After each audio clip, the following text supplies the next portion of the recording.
សូមកុំបណ្ដោយឲ្យកម្ដៅថ្ងៃបំផ្លាញសុខភាពរបស់លោកអ្នកឲ្យសោះនៅពេលដែលសីតុណ្ហភាពឡើងខ្ពស់រាងកាយរបស់យើងនឹងជួបប្រទះនូវការបាត់បង់ជាតិទឹកនិងថាមពលក្នុងរាងកាយយ៉ាងឆាប់រហ័សវាអាចធ្វើឲ្យយើងមានបញ្ហាសុខភាពដូចជាការហត់នឿយដោយសារកម្ដៅក្ដៅខ្លាំងឬការដាច់សរសៃឈាមខួរក្បាលដោយសារកម្ដៅហើយវាអាចកើតឡើងគ្រប់ពេលប្រសិនបើយើងខ្វះការប្រុងប្រយ័ត្នដើម្បីឆ្លងកាត់រដូវក្ដៅនេះដោយសុវត្ថិភាពនិងផាសុខភាពសូមអនុវត្តតាមការណែនាំដូចខាងក្រោមទី1បំពេញជាតិទឹកក្នុងខ្លួនឲ្យបានគ្រប់គ្រាន់ទឹកគឺជាឱសថដ៏ស័ក្តិសិទ្ធិបំផុតអ្នកគួរតែផឹកទឹកឲ្យបានយ៉ាងហោចណាស់2ទៅ3លីត្រក្នុងមួយថ្ងៃទោះបីមិនស្រេកទឹកក៏ដោយជៀសវាងការផឹកភេសជ្ជៈដែលមានជាតិស្ករខ្លាំងជាតិអាល់កុលនិងជាតិកាហ្វេអ៊ីនព្រោះវាធ្វើឲ្យរាងកាយរបស់យើងកាន់តែបាត់បង់ជាតិទឹកទី2ស្លៀកពាក់ឲ្យបានសមរម្យជ្រើសរើសសម្លៀកបំពាក់ដែលមានពណ៌ស្រាលស្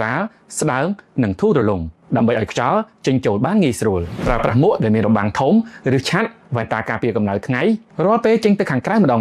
ទី3ជៀសវាងការប៉ះពាល់កម្ដៅថ្ងៃដោយផ្ទាល់គួរតែព្យាយាមនៅក្នុងម្លប់ឬនៅក្នុងបន្ទប់ដែលមានខ្យល់ចេញចូលល្អចន្លោះពីម៉ោង10ព្រឹករហូតដល់ម៉ោង4រសៀលព្រោះនេះជាពេលវេលាដែលកម្ដៅថ្ងៃក្ដៅខ្លាំងបំផុតប៉ុន្តែប្រសិនបើអ្នកត្រូវធ្វើការនៅខាងក្រៅផ្ទាល់សូមឧស្សាហ៍ជ្រកនៅក្នុងម្លប់ឲ្យបានញឹកញាប់ទី4របបអាហារនិងការងូតទឹកគួរទទួលទានបន្លែនិងផ្លែឈើដែលមានជាតិទឹកច្រើនដូចជាឪឡឹកក្រូច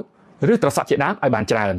ងូតទឹកដើម្បីបន្ថយកម្ដៅរាងកាយប៉ុន្តែមិនមែនងូតទឹកភ្លាមបន្ទាប់ពីមកពីខាងក្រៅក្ដៅខ្លាំងនោះឡើយគួរតែបង្អង់យូររយៈពេល10នាទីដើម្បីឲ្យរាងកាយស៊ាំជាមួយនឹងសីតុណ្ហភាពនៅក្នុងផ្ទះសិនទី5យកចិត្តទុកដាក់ចំពោះមនុស្សដែលនៅជុំវិញខ្លួនត្រូវបន្ថែមការមើលថែជាពិសេសចំពោះក្មេងៗតូចៗនិងមនុស្សចាស់ព្រោះពួកគាត់ងាយនឹងរងគ្រោះដោយសារកម្ដៅខ្លាំងជាងមនុស្សពេញវ័យត្រូវចាំថាសុខភាពគឺជាទ្រព្យដែលមានតម្លៃបំផុតហើយគម្រោងចាំរហូតដល់តែមានអារម្មណ៍ថាមិនស្រួលក្នុងខ្លួនទើបចាប់ផ្ដើមការពារណាការផឹកទឹកមួយកែវនិងសម្រាកក្នុងម្លប់ឲ្យបានញឹកញាប់អាចជួយសង្គ្រោះអ្នកឲ្យជៀសវាងពីជំងឺធ្ងន់ធ្ងរបានសូមថែរក្សាសុខភាពនិងសុវត្ថិភាពទាំងអស់គ្នាក្នុងរដូវក្ដៅនេះ